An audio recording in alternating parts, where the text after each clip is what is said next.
Tayo dito sa nagkaroon ng landslide sa bago pumasok ng tunnel ng Kaibiyang.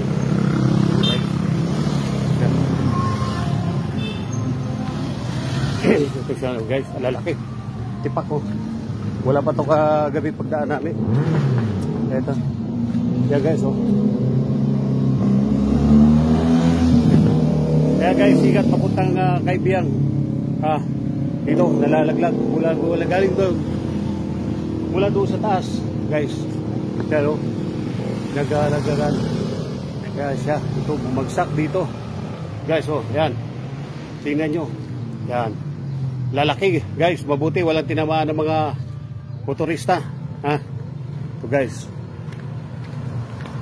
Papasok na tayo sa Tubay. Guys, yan. Papunta sa Kaibiyang, yan. Yan. Mula doon, nandito, yan. Ay mga motorista guys, oh. Yan. Motorista, natugpukan sila. Nagkaroon ng checkpoint dito guys. Yan, oh. Ang Kaibiyang.